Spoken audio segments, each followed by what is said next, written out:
ازاي ابدأ مشروعي الخاص من غير ولا جنيه واحد؟ طبعا انا لو قلت لك حاجة شبه كده اعرف ان انا بضحك عليك على طول. مفيش اصلا حاجة اسمها كده. هتقول لي طب الله، طب انت خليتني اخش الفيديو ده ليه؟ انا داخل على اساس ان انا اعمل مشروع من غير ولا جنيه. هقول لك استنى بس، انا هساعدك ان انت تعمله لو انت معكش فلوس. انما انت تبتدي مشروع من غير ولا جنيه دي حاجة مستحيلة. بص، اي مشروع في الدنيا بيكون محتاج راس مال، فبالتالي انت هتبقى محتاج تحدد ايه اصلا هو المشروع اللي انت عايز تبدأه، او ايه هو الكارير اللي انت عايز تبدأه، أو المشروع اللي انت تفتحه. وعلى اساسه ده هيحدد لك قد ايه راس المال اللي انت عايزه. هتقول لي يا حاج محمد، ما انا بقول لك انا معيش فلوس، انا معيش فلوس، احدد راس مال ايه؟ انا معيش اصلا راس مال.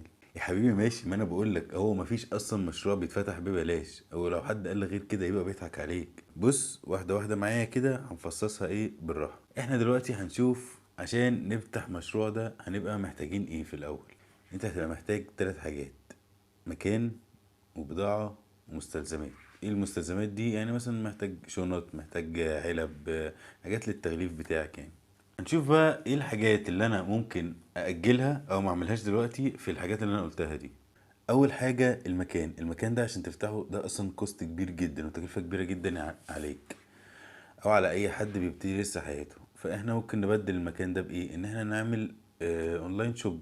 يعني تعمل تفتح بيج على الفيسبوك وعلى الانستجرام، وتعمل برضه على التيك توك، وتبتدي تبدأ تسوق للمشروع بتاعك. طبعا خطوة شبه دي هتقلل الكوست معاك جدا. بدل ما انت مثلا كنت عايز مثلا 500 ألف مثلا عشان تبدأ، لا انت خلاص انت مش محتاج بس غير انت تفتح بيج اصلا، ودي من غير فلوس خالص. ولو عملت لها سبونسر ب2000 جنيه في الشهر، او يعني على قد ما تقدر، 1000، 1500، 2000، 3. طبعا كل ما تزود كل ما بيبقى الريتش اعلى والمبيعات اكتر. فده كده قللك الكوست بتاعك بتاع دراسة الجدوى بتاعتك بنسبة كبيرة جدا. هنسيب بقى دلوقتي بند البضاعة ده كده شوية على جنب، هنرجع له تاني ونيجي لبند المستلزمات. المستلزمات دي زي ايه بقى؟ المستلزمات دي حاجة شبه يعني مثلا شنط بتاعتك، العلب، الحاجات بتاعت الباكينج بتاعت البضاعة بتاعتك يعني. عندك مثلا حاجة زي شبه الشنط دي حاجة مهمة جدا في مشروعك. يعني حاجة دي أصلا يعني من ضمن الحاجات بتاعت البراندنج للمشروع بتاعك. وعايز أقول لك إن مصاريف التسويق والدعاية أهم كتير بكتير من مصاريف البضاعة ذات نفسها. يعني لو أنا مثلا معايا 1000 جنيه، والقلم ده مثلا ب100 جنيه، ونزلت رحت جبت مثلا بال1000 جنيه كلها، جبت مثلا 10 أقلام من دول، القلم ب100، أنا وقعدت جنبه. طب هي وبعدين هبيع ازاي؟ لا، انا لو معايا 1000 جنيه انا انزل اجيب من دول قلمين او قلم واحد، واسوق بباقي ال900 جنيه. وكل ما يخلص من عندي انزل اجيب تاني، كل ما يخلص من عندي انزل اجيب تاني. التسويق بيفرق جامد جدا جدا. هو اصلا هو اساس البيع. هو اساس البيع التسويق. ممكن يبقى محل عنده حاجة كويسة ومحل تاني عنده حاجة مش كويسة، والمحل اللي عنده حاجة مش كويسة ده بيسوق احسن، فبيقدر ان هو ايه يبيع اكتر. فبص، في مجال الشنط ده مش لازم الاول تعمل باكينج غالي قوي. يعني خليك في حاجه رخيصه. انت ممكن تعمل في شنط بلاستيك بتتعمل مثلا ب مثلا ممكن تعمل شويه ب500 جنيه، ب600 جنيه. ممكن برضو في شنط كرافت كده بتبقى شيك بتتعمل، دي بتتعمل بال100 قطعة، مش لازم تعمل الافات مرة واحدة. برضو الموضوع ده هيوفر عليك جامد جدا. تبقى الشنطة الكوست بتاعها غالي شوية، بس ميزتها ان انت ممكن تعمل عدد قليل، فتدفع فلوس قليلة في الأول. يعني ممكن تدفع مثلا 500 جنيه أو 400 جنيه تجيب لك شوية شنط، هي شنط كرافت أو شنط القماش. خلاص احنا كده يعتبر ايه لمينا برضو جزء المستلزمات، برضو يعتبر مبلغ بسيط جدا. هنيجي بقى لبند البضاعة، وده برضو جزء مكلف جدا. بص، خلينا متفقين ان انت في الاول لازم تكون شغال شغلانة بدخل ثابت. يعني لازم تكون بتشتغل مع حد في شركة، بتشتغل عند حد في محل، بتشتغل كده. لازم يكون الاول عندك شغلانة بدخل ثابت، ومن الشغلانة دي تقدر تحوش منها وتبتدي تحط فلوس في مشروعك ده. مش كده وبس، لا ده انت كمان، ده وانت شغال.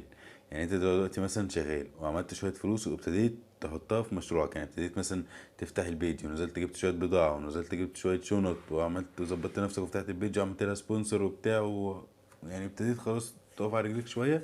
انت برضو ما تنفعش تسيب الشغلانة اللي انت فيها اللي بتدخلك دخل ثابت، على الاقل لفترة حلوة. يعني عبال ما مشروعك ده يقف على رجليه. ليه؟ لان انت على الاقل بما انك بادئ بمبلغ صغير، فانت اصلا ما ينفعش لمدة، على الاقل لمدة سنة كاملة، ان انت تقرب جنب مشروعك تاخد منه اي ربح.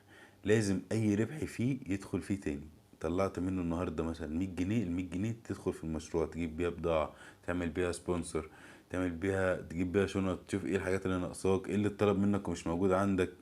كل الحاجات دي لازم تقعد تكتبها وتظبطها. فما ينفعش ان انت تبقى تعمل مشروع لسه بادئ فيه وتبتدي تطلع منه ربح. ده اصلا انت كده بتبتدي، انت كده بادئ بخسارة اوريدي. لا، انا ابتدي في المشروع وفي نفس الوقت افضل شغال الشغلانة الثابتة اللي بتغطي احتياجاتي اوريدي، وانا كل شهر اقتطع منها جزء كده ادخله في المشروع. يعني انا مثلا بقبض، نقول 1000 جنيه مثلا، كل شهر هاخد 200 جنيه اشتري بيهم بضاعة. الشهر ده مثلا هشتري بضاعة، الشهر الجاي هعمل اعلان، الشهر اللي بعده اشتري بضاعة. الاعلان ده مثلا جاب لي شغل على البيج بتاعتي، خلاص كسبت مثلا من البيج 50، على ال200 اللي انا بحطها من الشغل بقوا 250. يفضل كل شهر ورا شهر، كل شهر ورا شهر، تلاقي ايه؟ راس مالك بيزيد، راس مالك بيزيد، راس مالك بيزيد، لحد ما يوصل يبقى راس مال حلو. تبتدي ساعتها تقدر، لو عايز تفتح مكان تفتح مكان، تدخل في جمعية، تاخد كارد، مع اني ما برجعش حوار الكارد ده. وتبتدي ايه؟ تبدأ بقى مشروعك بقى الكبير اللي بتحلم بيه. عارفين بقى انا شايف ايه كمان بيبقى احسن من ان احنا نقعد نستثمر في مشروع، ان احنا نجيب بضاعة ونبيعها؟ ان انت ممكن تتعلم حرفة. على فكرة الأشغال اليدوية دي من الحاجات اللي بتكسب حلوة جدا، ومن الحاجات اللي انت ممكن تنزل في يوم ما يبقاش معاك فيها فلوس خالص وتنزل تقدر تجيب فلوس. هتقول لي طب انا ما اعرفش ولا حرفة، وانا عمري اشتغلت مع حد بيعمل حاجة، ولا اعرف اي حاجة عن اي حرفة ومش عارف. اقول لك بس ايه بالراحة كده، انت طالما يا باشا بتتفرج عليا من التليفون ده، يبقى انت معاك حاجتين: معاك تليفون ومعاك نت. من خلال الحاجتين دول انت تقدر تخش على اليوتيوب وتتفرج على اي حرفة تتخيلها، اي حاجة هتيجي في دماغك هتلاقي فيديوهات بتعلمها. عايز تتعلم مثلا سباكة، نجارة، نقاشة، اي حرفة يدوية، اي اعمال يدوية. عايز تتعلم مصاغات، عايز تتعلم مثلا في مجال الهدايا والورد والهدايا، المجال ده هتلاقيني انا بعمل فيديوهات لتعليم اصلا المجال ده. خلاص، في كمان بقى الايام دي حاجات اجدد. في انت ممكن بقى في جرافيك ديزاينر، ممكن تتعلم اونلاين ماركتينج مثلا، ممكن تتعلم لو انت عندك موهبة مثلا. الحاجات دي كلها عايزة موهبة. الحاجات دي بتكون فلوسها حلوة وتقدر تشتغلها برضه، وتنمي بيها نفسك وتنمي بيها دخلك، ويبقى حتى جنب دخلك الثابت، ومن عليها تقدر تفتح مشروع. بس وفي النهاية يا صديقي، أحب أقولك إن طريق إن أنت تستقل بذاتك وتفتح مشروع نفسك ده طريق للأسف مش سهل خالص. الطريق ده صعب جدا ومرهق جدا جدا جدا.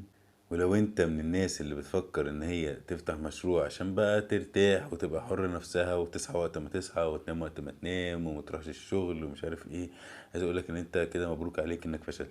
لان بالعكس، بالعكس تماما تماما، انت لو بتشتغل في شيفت 8 ساعات، انت لما يبقى عندك مشروع انت هتشتغل شيفتين مع بعض. انت حرفيا مش هيجيلك نوم. انت ايه؟ لو مشروعك ده عايز توصله لحاجة معينة، انت اصلا اوريدي مش هتعرف تنام.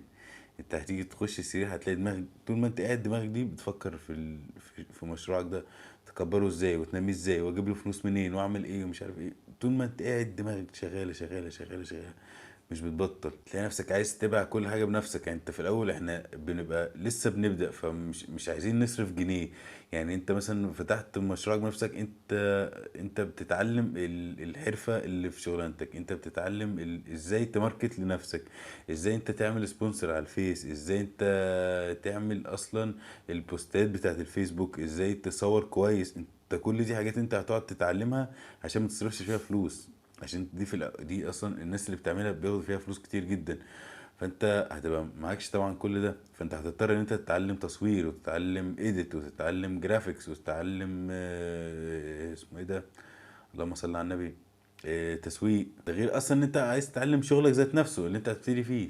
فانت هتشتغل عدد ساعات ضعف اللي انت اشتغلتها، وهتبذل مجهود مضاعف اكتر بكتير من اللي انت بذلته. ده طريق كله تضحيات وكله مصاعب، وممكن في وقت من الاوقات تبقى مش عارف اصلا تقعد مع عيلتك. قبل ما تاخد القرار ده لازم تسأل نفسك السؤال ده: هل انت قد كل ده اصلا ولا مش قده؟ لو انت مش حمل الفرهدة، شايف نفسك ان انت مش هتقدر تفرهد نفسك كل ده، ستوب. انت كده زي الفل، انت كده تمام، انت عايش كويس طالما شغال شغلانه بيخش لك منها دخل ثابت، انت كده اوريدي زي الفل. انما قررت انك تطلع وتشتغل لوحدك، انت لازم تبقى مدير رخم على نفسك. يعني انت شوف انت مين ارخم مدير اشتغلت معاه، انت تبقى ارخم منه بس على نفسك بقى. بس وكده خلص الفيديو ده، واتمنى لكم كل التوفيق يا رب والنجاح لاي حد عايز يفتح مشروع. ولو عندكم اي استفسارات اللي تكتبها لي في الكومنتات. ولو الحلقة دي عجبتكم وعايزين نطلع دردش معاكم تاني كده في مرة تانية، يا ريت برضه تكتبوا لي في الكومنتات. بس وما تنسوش بقى تعملوا لايك وتشتركوا في القناة والحاجات بقى الحلوة دي.